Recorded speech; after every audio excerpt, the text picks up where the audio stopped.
A word or two about what I intend to do. First, let me relieve any anxiety you might have about the fact that I'm going to go through that very detailed outline. That's not my intention.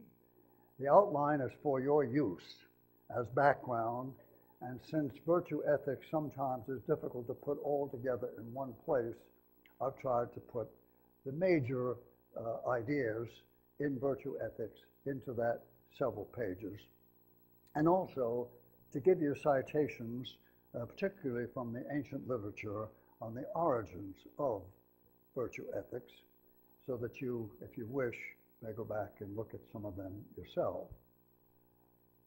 My aim today is to do four things. The first one is to say what virtue ethics is and locate it within the range of theories you've been hearing about. Second is to say something about the history and the evolution of virtue ethics. That'll be the first two parts. Then I want to move directly from that to the application of virtue ethics to the health professions, since many of you here are related to the health professions.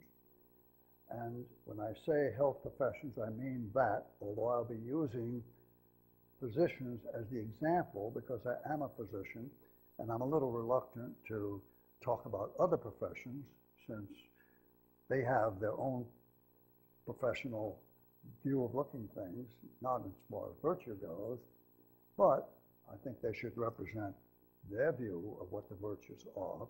But I think they're applicable to all the health and healing professions.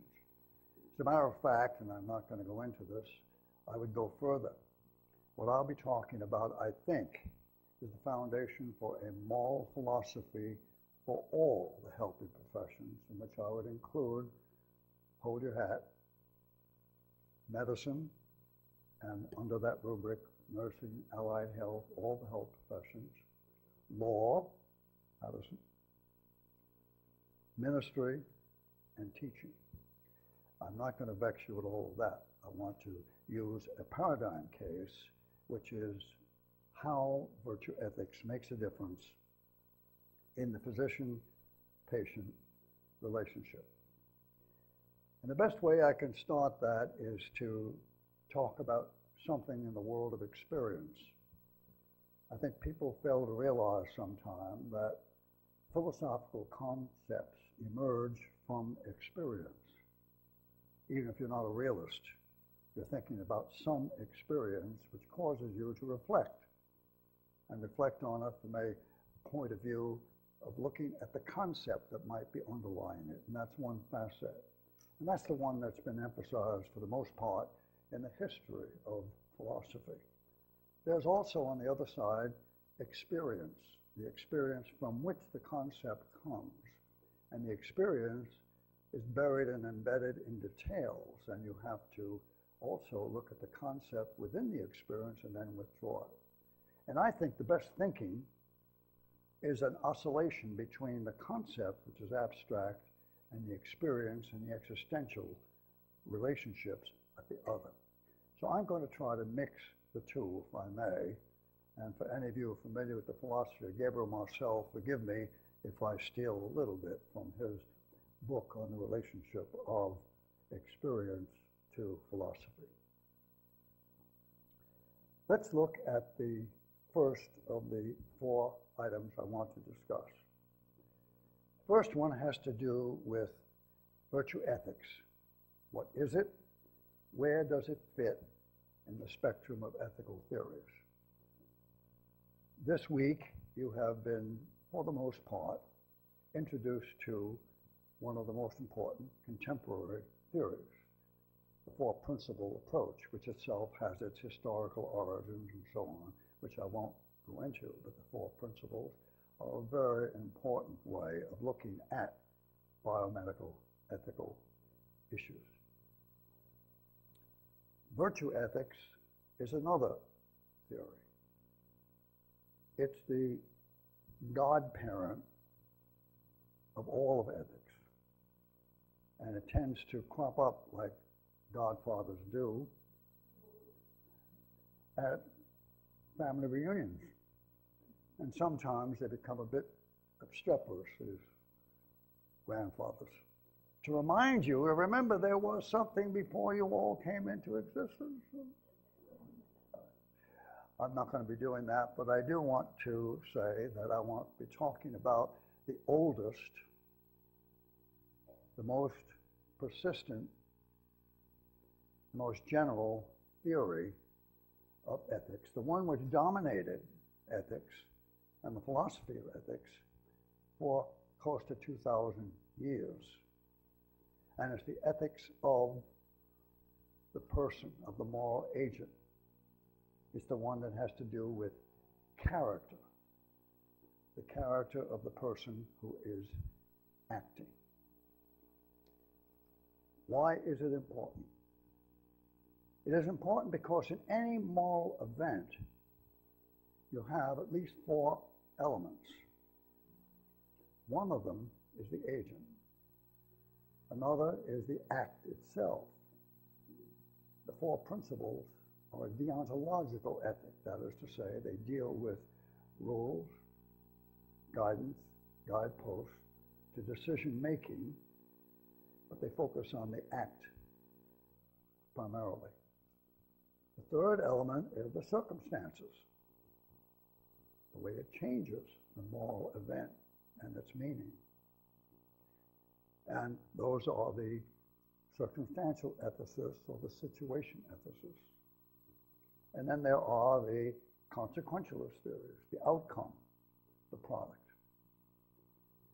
Virtue ethics, therefore, deals with the first part of it, the moral agent, the human element as a human. And why is it so important? Because no matter what theory of ethics you subscribe to, you must finally funnel that through a human agent. And the character, the kind of person that agent is, will, even if she or he is faithful to the theory, will shape it according to his or her life experience and the kind of person they are. So virtue ethics, no matter what ethical system you choose, is inescapable. We must think of it no matter what we do, because intention is an important part of the ethical content of a human act. Now, if that is the case, then I think we can point out and perhaps agree that no matter what theory you have, virtue ethics will be part of it. But also, virtue ethics can't and does not stand alone. I've been working for some years, and not vex you with it today, of how virtue ethics can stand a little more on its own than it has been. And I think you'll see from what I'm saying what I mean by that statement further. So that's number one. Virtue ethics is part of any complete theory of ethics, and it must take into account the moral agent, because the moral agent is the human being who acts and who judges the rightness or wrongness, goodness or badness of a human act. And ethics is the formal, critical, systematic analysis, reflection on the morality, the good and the bad of human acts. Okay. What is a virtue? There are several definitions. I'm going to be using the 2 ancient definitions first, and then give it a modern twist, and that will be the way I will be looking at virtue as I develop this particular argument. Plato was the first one to use the term virtue. He called it arete, which is Greek for excellence. And by it, by a virtue, he meant excellence in knowledge and the pursuit of the good life sound very airy. It'll become very concrete in a few moments. He said that vice was ignorance of the good. All you had to do was to know the good, and you'd be good, and you'd be a virtuous person, and all the rest didn't count. Aristotle was a little more direct and concrete about that, as he always will. He felt that perhaps Plato was a little too abstract, although Plato did give us specific virtues. As you see them listed here: fortitude, temperance, justice, and wisdom. These are called the cardinal virtues. Have nothing to do with cardinals or red hats. The word cardinal comes from the Latin word cardex, which means a hinge. They were the hinge virtues, and they were present no matter what you were saying about virtue. But Aristotle took the term excellence, and he followed that notion of Plato. And as you see quickly, I don't want you to refer to the notes, but he called a virtue the excellence of human beings, a state of character which makes a person good and makes that person do his work well. Two very interesting notions, which will become very, very concrete as we look at what it is to be a professional. Aristotle had two sets of virtues: the moral virtues, which had to do with the pursuit of the good. How do we identify the good person, the good act, whatever it happens to be. And the other was the intellectual virtues. How do we define the truth? How do we find the truth? Those two virtues. And in both cases, those are the characteristics that made a human being good with reference to morality or with reference to truth, if they possess those virtues.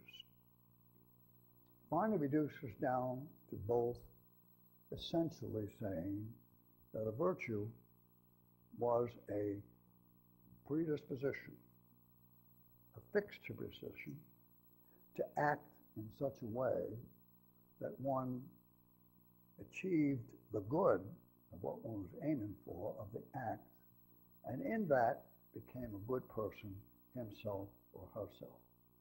Sounds abstract.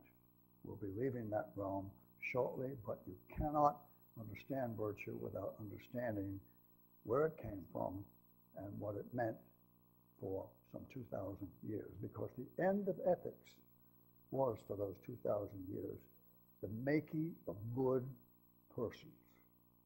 It was not the resolution of dilemmas, puzzles, even bedside conundrums, which I deal with as a physician and a clinician.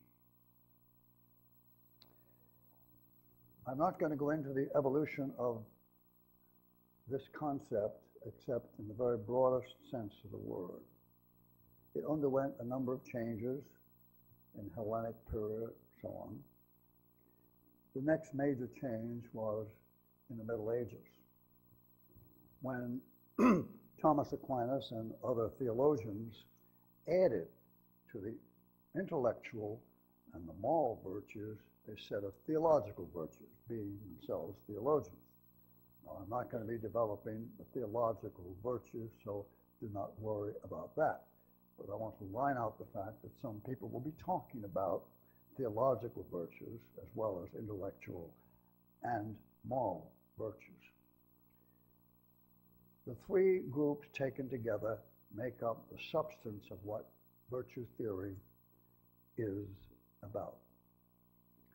The biggest change, really, that came in the evolution of that ancient notion of virtue theory was in the Enlightenment.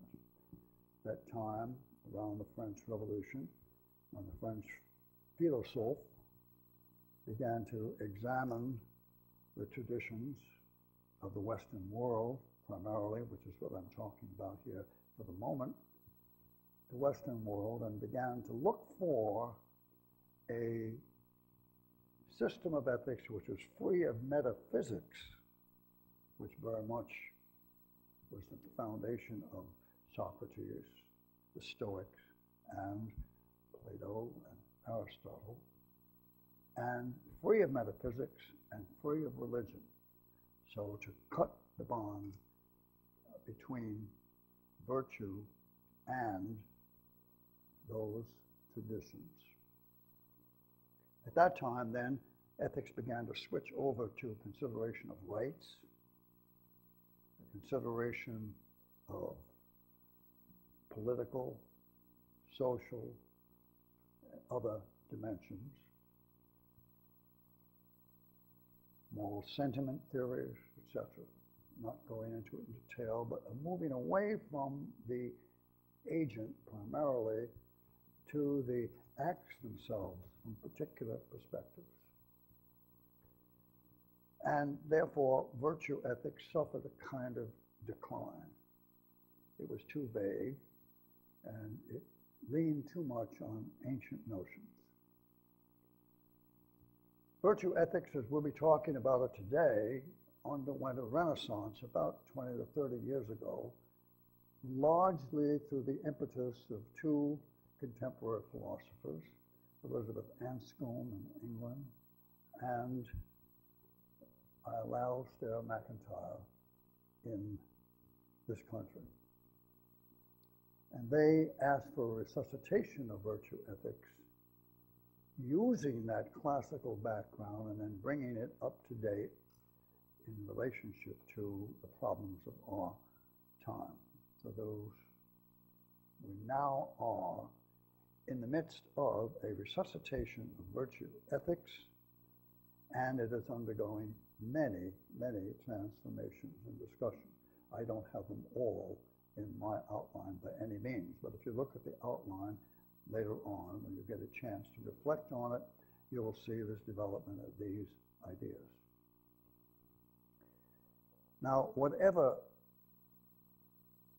virtue theory you take, you have to have a contemporary definition, and so let me give you a contemporary definition. This is my own, which puts together a number of the notions that have been extant in the whole history.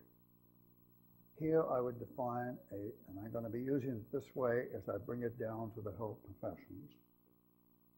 A virtue is a trait of character which disposes habitually to excellence.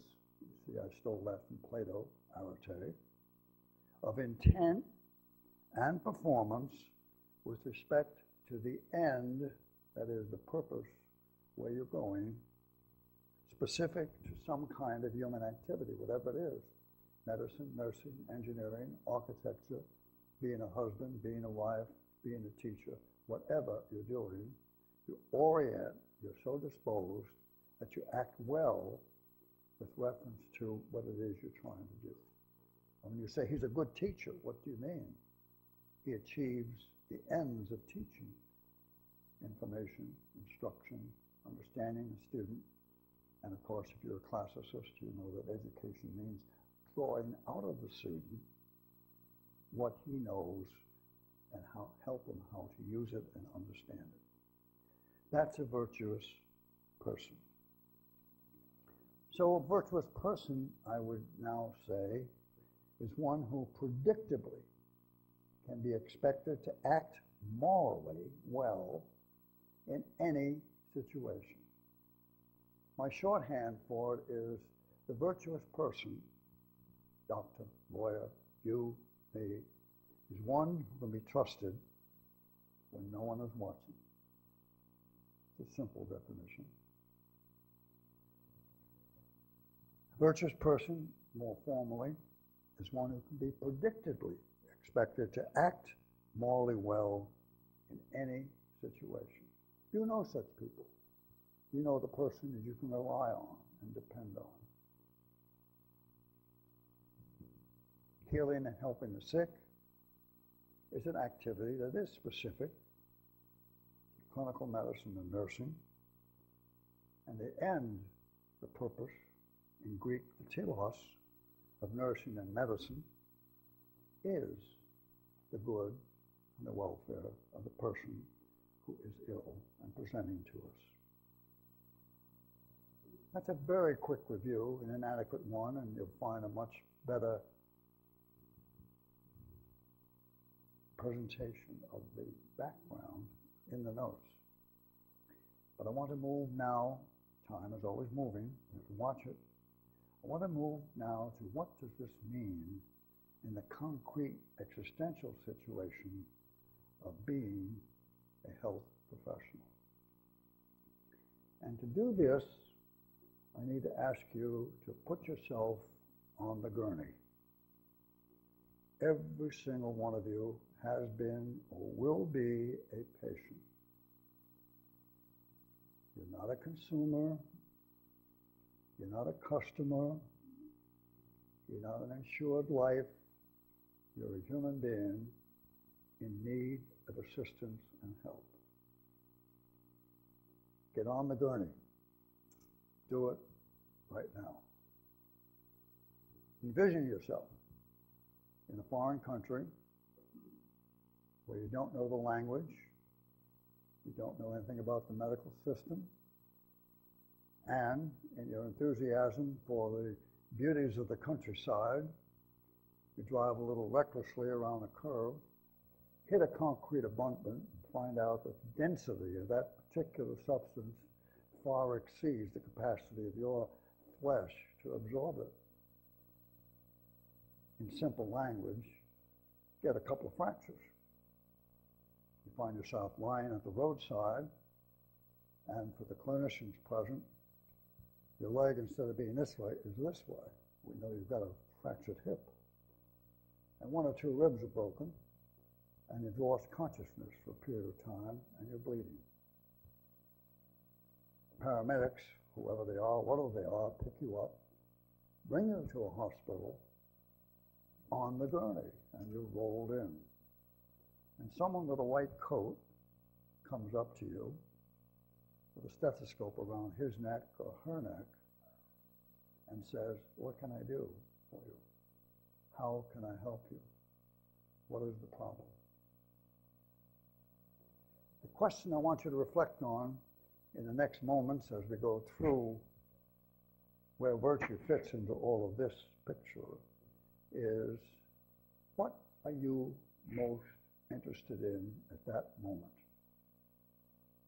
Are you interested in whether I'm a deontologist or whether I'm a consequentialist or whether I'm a situationist or whether I follow the four principles? Or are you interested in what kind of a person is this? Who is she? Who is he? How will he or she regard me? And you'll have two questions. One is, does he or she know what they're doing? Are they competent? And will they use that competence in my interest? Not in the interest of the HMO, not in the interest of the group of physicians I belong to who need some profit this month, not in the interest of the hospital, not in the interest of the corporation, not in the interest of anybody but me. Am I wrong in any of that? You're on the gurney. Now, what is the transaction that transpires? There are three elements of it. First, there is the act of profession involved in that particular encounter. That person came up to you and said, "Can I help you?" That's where the act of profession occurs. A professional is not someone who belongs to a group and has certificates on the wall, someone who has got a multitude of degrees and so on. No, no, no. Anyone, any health professional, nurse, doctor, physical therapist, social worker, clinicians, those who confront human beings in moments of distress, makes an active profession when they say, "Can I help you?" And that's faithful to the Latin etymology of the word, probeteor, which means to declare aloud, to make a promise, to make a commitment. So that first encounter with you on the gurney is an act of profession on the part of someone who claims to be a healer. That's number one.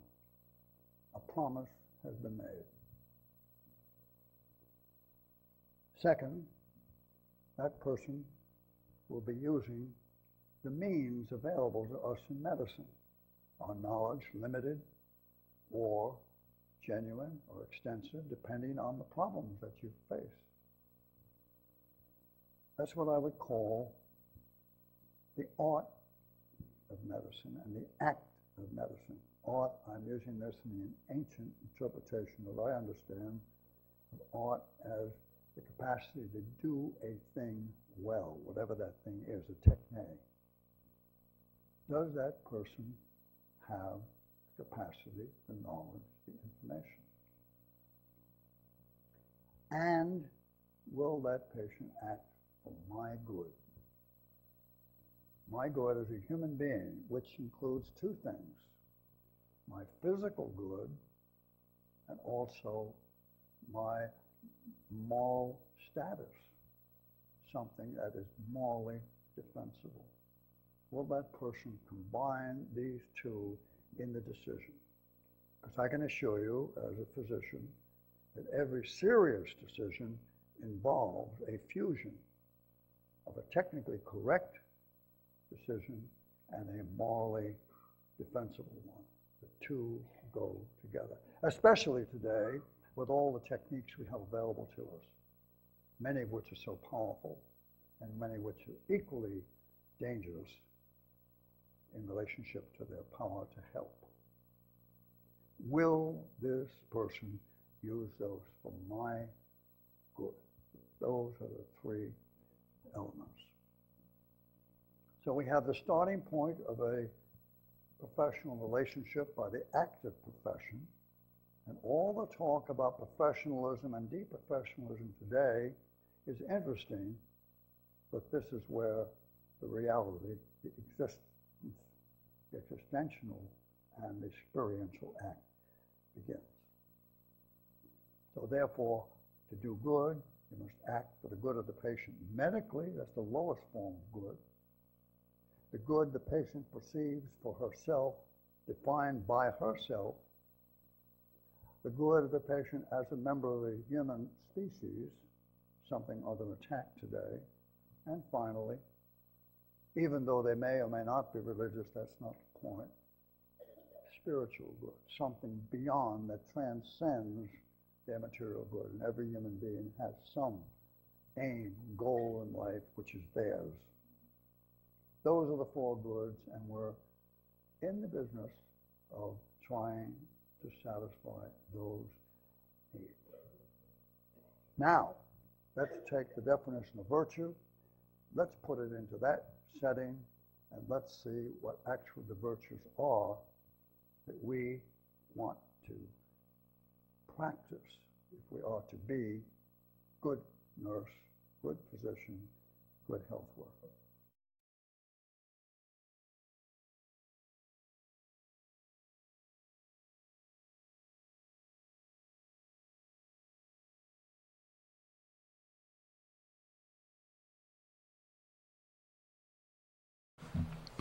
But it is a real pleasure to welcome this new class into Georgetown's medical school. It's a pleasure for someone like myself, who has been in medicine for more than 60 years, to see another group of young people willing to undertake the responsibilities that go with being a physician. It's a combination of privilege and responsibility.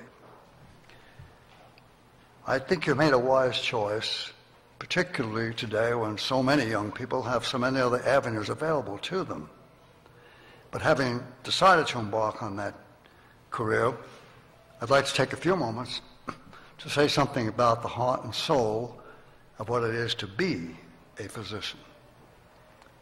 And that's going to be expressed this afternoon in the symbolic act of putting on the white coat. Now, I want to do something that may seem strange to you. I want to welcome you into the profession this afternoon. You haven't taken a single exam, you haven't taken a single class. And here I am welcoming you into the profession. Ordinarily, that's done on graduation. Why do I do that? I do it because this afternoon you will make two acts of profession. The word profession has been sadly debased. It means almost anything. Anybody who has a capability to do this, that, or the other thing is a professional. Well, that's true in one sense, and you certainly should be developing your skills to the utmost. But the true meaning of the word profession comes from the Latin word to declare aloud, to make a commitment, to make a public commitment. Now this afternoon, when you put on the white coat, you'll be making a public commitment. And then shortly thereafter, you'll repeat that commitment in words when you take the Hippocratic Oath. I'd like to point out to you that another time you will do this is when you graduate, and then every day in your clinical life, for those of you who are clinicians, every day in your personal life, you'll be making a private act of profession to the patient. That patient will come into your office, or you will approach the patient on the gurney, and you'll say, in some variation of these words, "What's wrong? How can I help you? What can I do for you?" Those are questions, but in those questions there's the public act of profession, there's the public promise. Because if I came up to you with those words, you would expect two things from me. One, that I would be competent, that I have knowledge and skill necessary to make a valid invitation to you, which is what it is. And second, that I would use that skill in your interests and not someone else's. Those two elements. You profess those when you ask the patient, "Can I help you?" That's the active profession you repeat as long as you are an active physician. This morning, this afternoon, you put on the white coat, which is your public promise that you assume the responsibilities that go with the privileges of a medical education. Privileges, you will say, while we're paying an enormous tuition. Whose privilege are you talking about? But you could not get a medical education without society's mandate, without society offering you privileges which are essential to learning what it is to be a physician. And those privileges are not to give you pride, not to make you think you're better than anyone else, but to impose certain obligations in return for those privileges. The privileges. You will be studying anatomy. I presume you still will do a little bit of dissection, if not a lot, as we did in my time. 600 hours worth, right? I don't know that we knew any more anatomy than anybody else, but we certainly were exposed. But exposure, as you'll learn later, doesn't necessarily mean contagion. So whether it took or not is another story. But certainly that privilege, which of course would send you to jail if society hadn't given you a mandate. And you need to know that. How else can you learn about the human body? You then will have the opportunity to participate in the care of patients when you're unable to do so in any sense of competency. You'll be learning. You'll be intruding, as a matter of fact, into the predicament of illness of other human beings. They will permit it, society will permit it, but it's a precious privilege to enter into the life of another human being who is suffering, a life of another human being in terms of their psyche, sometimes even their souls, as well as their bodies, to enter the intimacy of another human being's world, and to be allowed to do so. Why? Because it's necessary to be able to heal and to treat other human beings. Later on in your career, you will be learning at an accelerated pace and taking on more responsibility with procedures, practicing procedures on other human beings, not in the sense of making them experimental, but participating with your faculty in those procedures so that you'll learn how to do it. These are all privileges. And putting on the white coat, you are taking advantage of those privileges, and it is for only one purpose. Society allows it because the knowledge you gain is important for the welfare of our fellow citizens. So the white coat, therefore, is not a trivial matter. You wear it, if you wear it well, if you live up to the responsibilities that go with it, then you can be proud of it. But unfortunately, some of our confreres do not wear it well, and that will be up to you, as you will see before I finish. You're going to be making your declaration, your profession, by putting on that coat and taking the oath in the presence of your colleagues, your family, and the public. It is as public a declaration as you'll ever make, and they will all understand that you're dedicating your life to something other than your own self-interest primarily. Think about it. How many activities are there in this modern world of ours in which human beings dedicate themselves to something other than their own self-interest?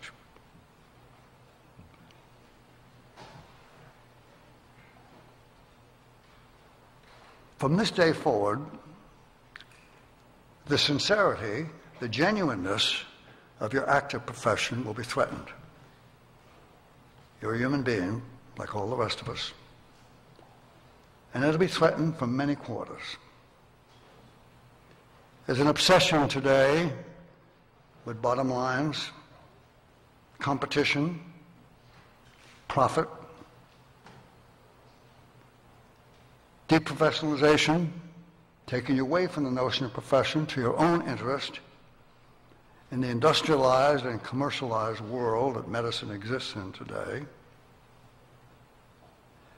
You have your own urges to power, prestige, riches, pleasure.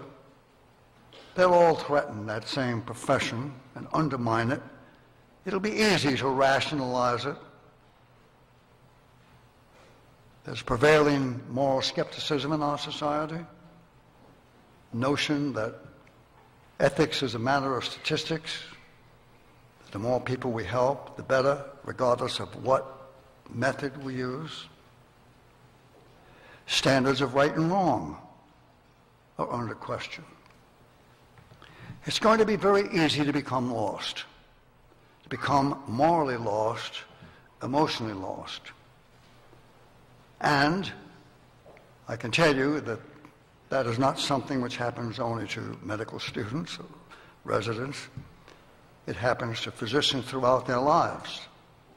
And the most conscientious of them ask themselves, have I lived up to the commitment I made when I took the oath, when I made my profession? Was my active profession genuine? My promise? Did I keep the promise? So to help you, if you veer off course, to help you to look at who it is and what you are and we are, let me give you a few compass points, those to which Dean Mitchell so graciously referred. The first one, the first compass point, surely is setting that compass on the North Star. And what's the North Star of your active profession and of our profession and of what we do? You know the answer, but I need to repeat it for you because it's forgotten over and over and over again. The North Star is the welfare of the patient. That is the first genuine moral precept of the Hippocratic Oath, which you'll be taking. It's not do no harm. No, I will act in the best interest of the patient according to my best abilities and do no harm. Obviously, if you act in the best interest, you'll not do any harm. But not doing any harm is a minimalistic approach to medical ethics. That's what the law requires. The law is minimalistic. It doesn't tell you what you need to do to help someone, only what you must avoid. And that's sensible in law, not in professional ethics. So the first compass point to ask yourself over and over again, whatever it is I did and I'm about to do, did I do this in the interests of the patient? The second one is, and I just used the word patient, that it is patience we serve. Patience, from another good Latin word, meaning to suffer, to bear a burden. A sick person is someone who's had a change in their existential state. They're not the way they were before they became a patient, before they decided after a symptom that they needed help. You become a patient when you decide you need the help of someone who has knowledge that you don't possess to help you out of the predicament of illness. Patient. We are not treating clients, consumers, customers, insured lives, items on the balance sheet, or centers of profit or loss. All of the trademarks of a business enterprise. Nothing wrong with business. But we are not selling a commodity. Our patients are human beings who are in a situation of distress. Think of it now as you're sitting there. Suppose you develop a pain in the chest. You're intelligent enough already to know that even at your age, I can assure you, you could be having the beginning of a heart attack, or several other possibilities we won't go into. At that point, everything you plan to do this afternoon becomes reshuffled. Your life has changed. You've lost the freedom to do everything you want to do. You're worried. You don't know what to do to it. You don't know how serious it is. You have to put yourself in that predicament into the hands of another human being. And you're going to be that human being to whom another will entrust his or her welfare. So you're not making an active profession as a provider. Be careful of the metaphors. As you use metaphors over and over again, you begin to think sometimes that they're actually true. You're not a case manager, you are a physician, and medical care is not a commodity. How could it be? How could it be like beer and pantyhose, to be facetious about it? Its price, its availability, its distribution dependent on the operation of the marketplace. Nothing wrong with the marketplace. It's a wonderful way to distribute things in a free society. But medicine doesn't deal in commodities. You've made a profession.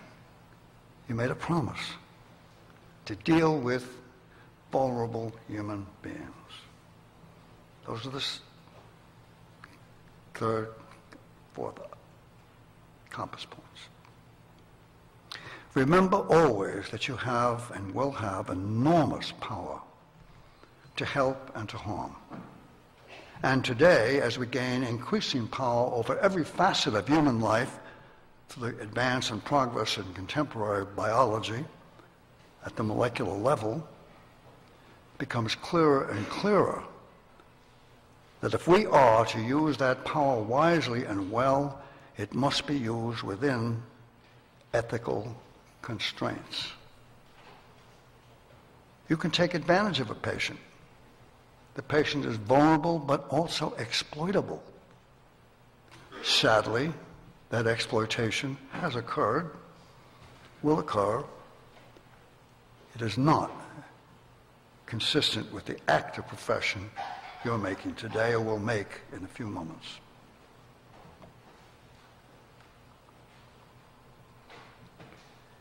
Remember, you cannot heal without compassion. You cannot heal without having some sense of the experience, the predicament the patient is going through. Yes, you can carry out the technical procedure, but I can tell you from the 60 years I'm referring to that the real doctoring begins when the technology ends. The real doctrine begins when the technology ends. So your knowledge, your technical knowledge, is exquisitely important, but it needs to be seated in a human being who has the capacity to feel along with, and, don't laugh at me, suffer along with that patient to a certain extent. That's what the word compassion means also, to suffer along with. These words entered the English language because they expressed something that was much more profound than the ways it had been expressed. Compassion. That compassion, however, has to be married to objectivity. You cannot simply feel for the patient if you don't know what you're doing. It's like flying across the country on a 747 with 300 people in the back of the plane with a very compassionate pilot who's always asking, how are you doing back there? How are things going? Shall I turn up the air a little bit? And we're about to serve dinner. Ugh. And then as he comes to San Francisco, and where's that fellow from San Francisco I met just before we started this meeting, and he sends a message back, does anyone back there know how to let the landing gear down? If you don't think that happens in medicine, I can tell you it does. So, objective compassion, the capacity to become involved, the capacity to step back, both.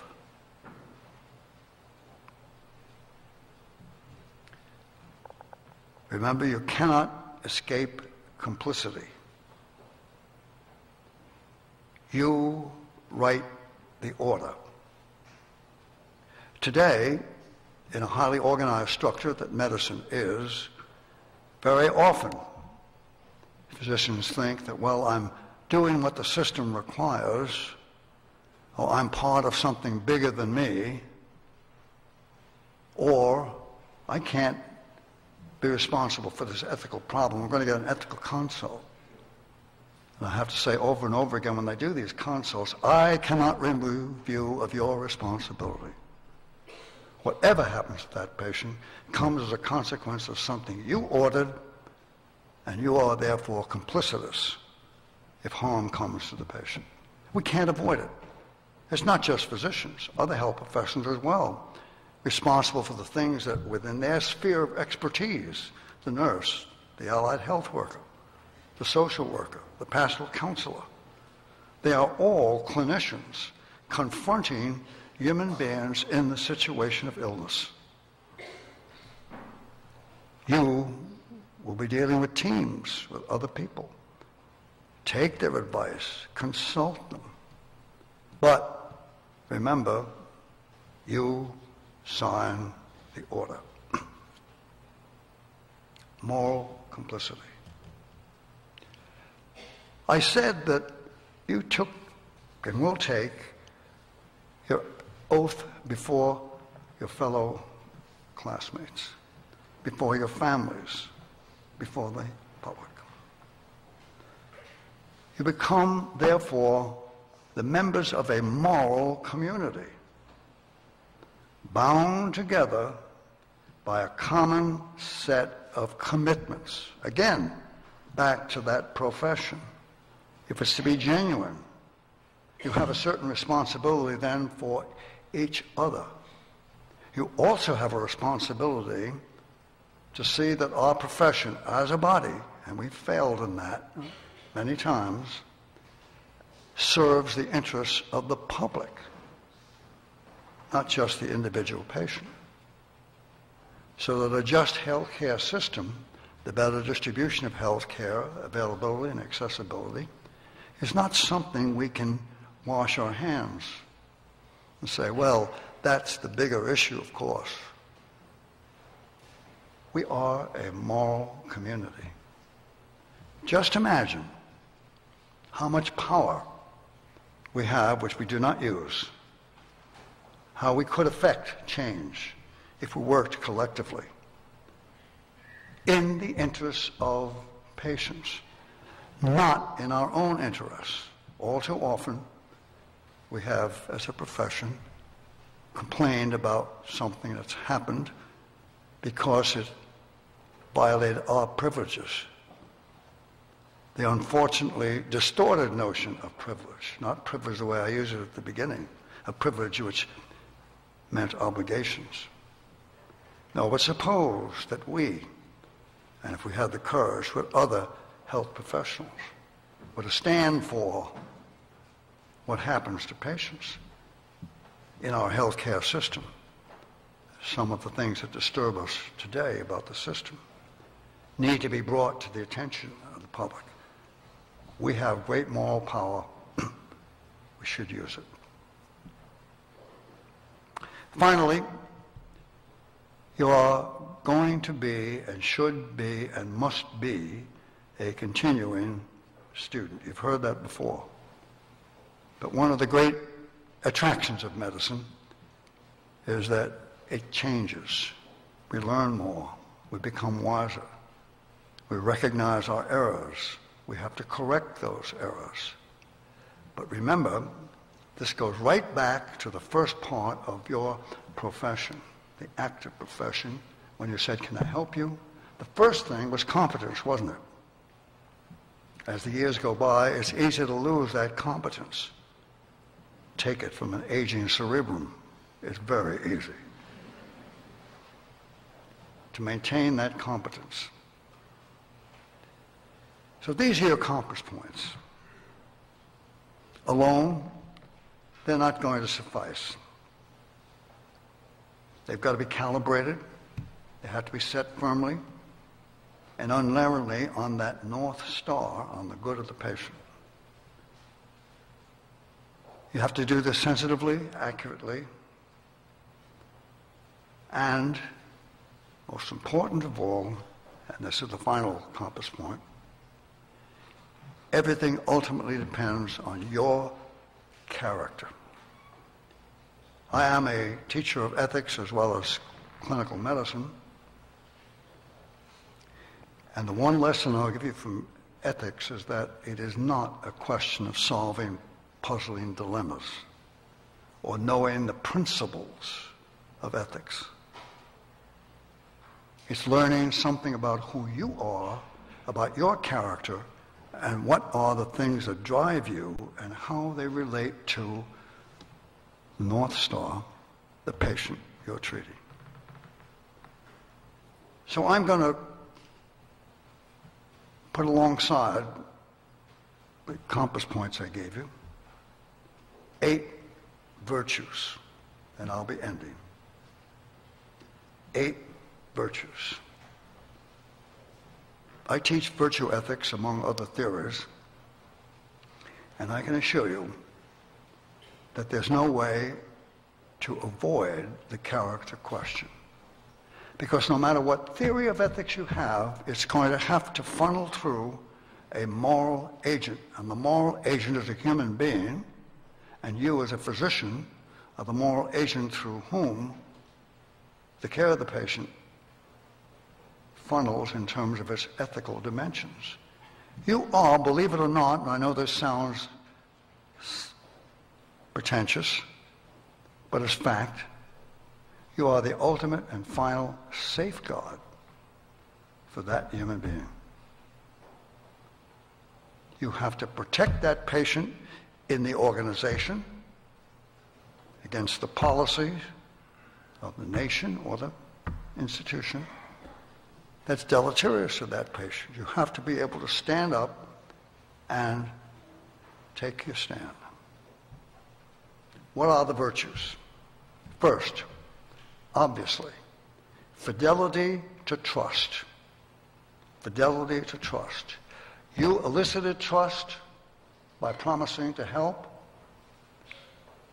You voluntarily offered yourself as a healer.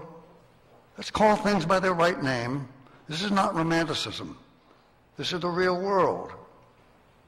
If you've ever been ill, you know what I'm talking about. And you will be, each and every one of you, on the gurney. Fidelity to that trust which you elicited freely from this person.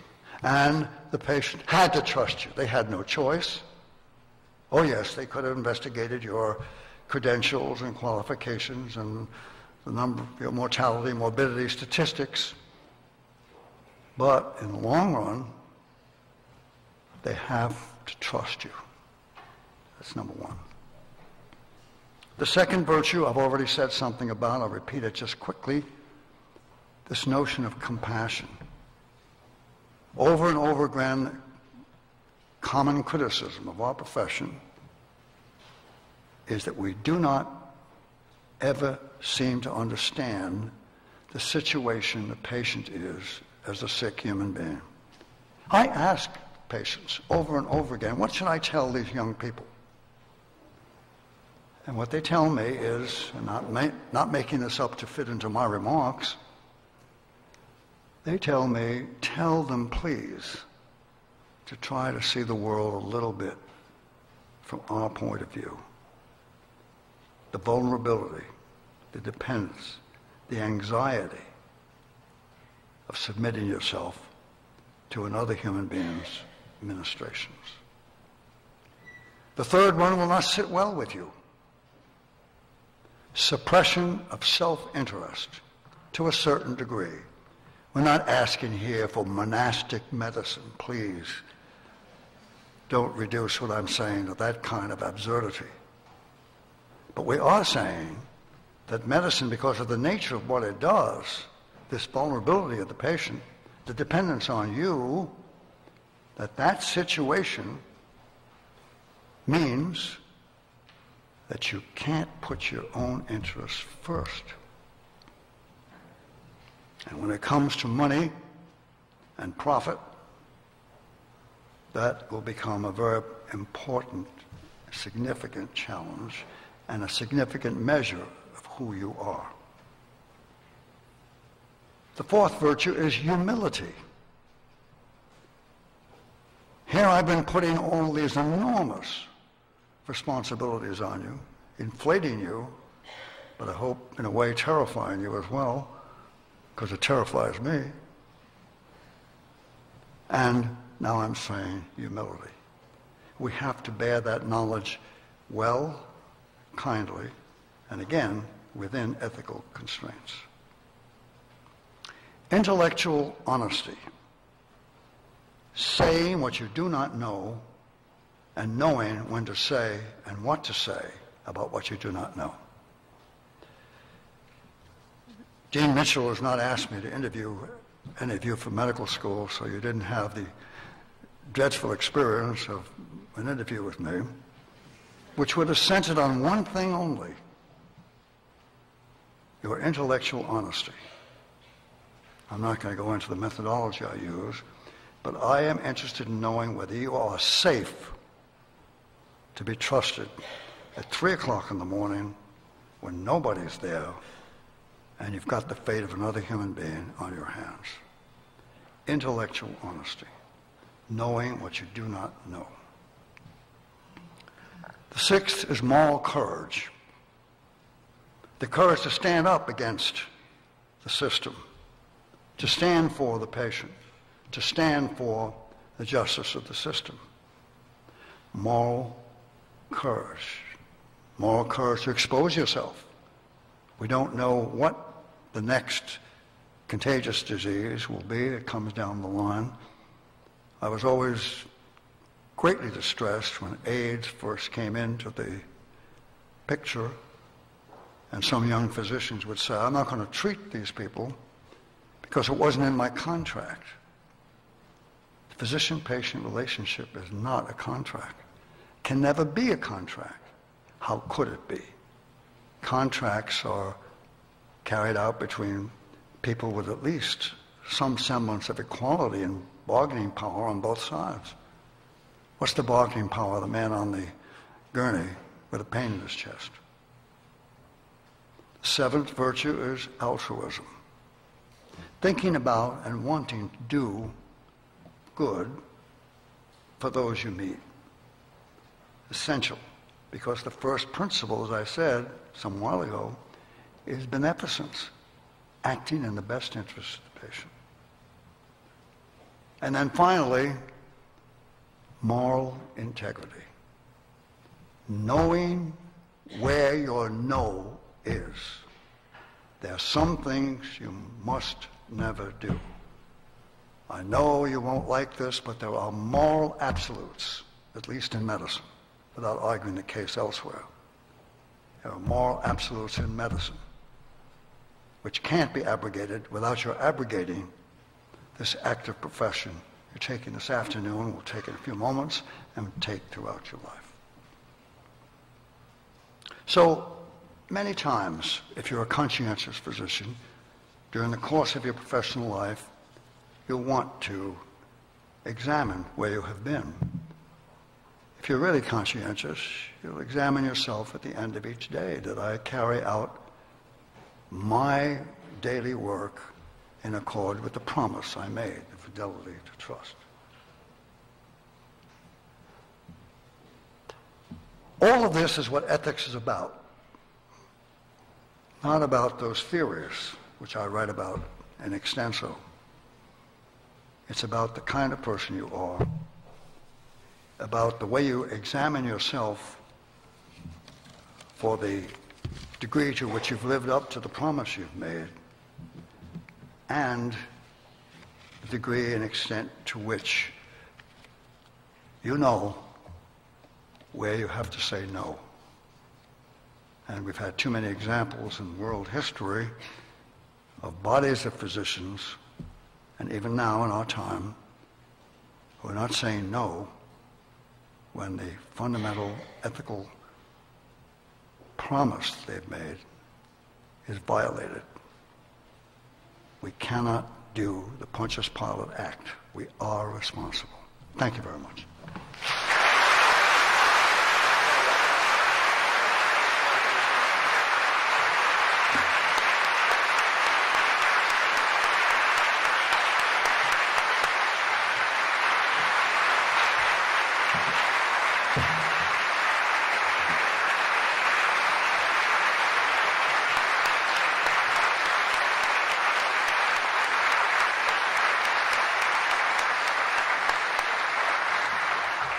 Dr. Pellegrino, this class has actually learned a little bit about at least 4 of our founders, as we talked a little bit about the history.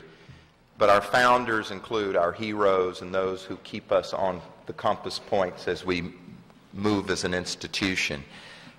We are thrilled that you have launched us in the white coat ceremony through the years.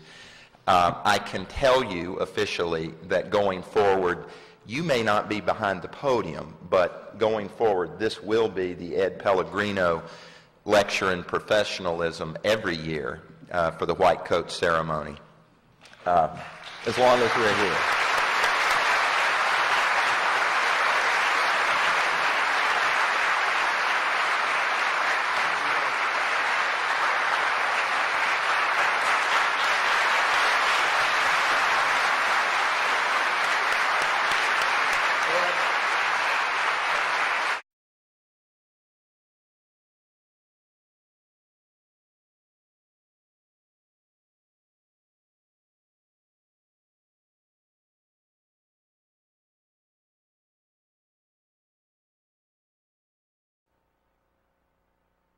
We enter the profession of medicine not when we get the degree of medicine. That's only a certificate of exposure to an education. We enter the profession when we take an oath. We say, I declare to everyone here that I am committed to the ideals of medicine. The kind of person the physician ought to be, that's what virtue ethics concerns itself with.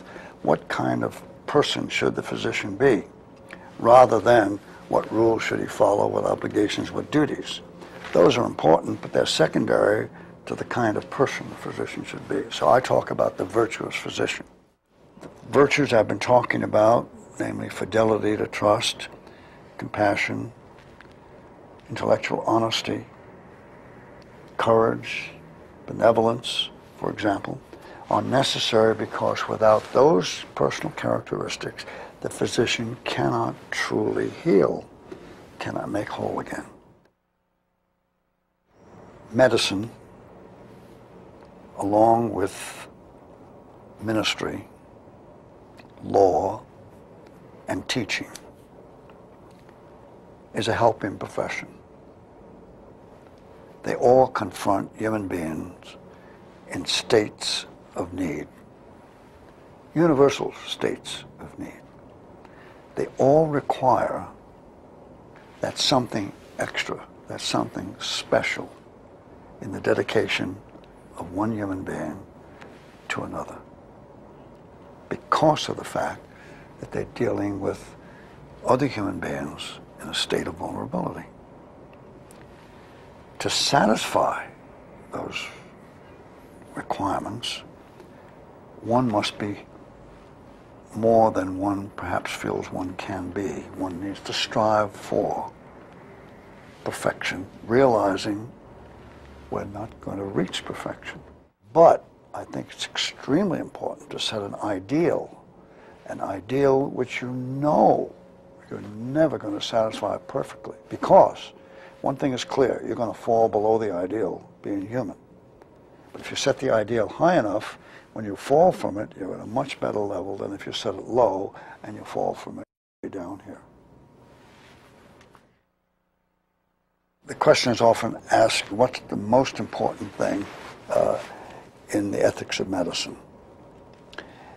And I always say it's the character of the physician, the kind of person she is or he is.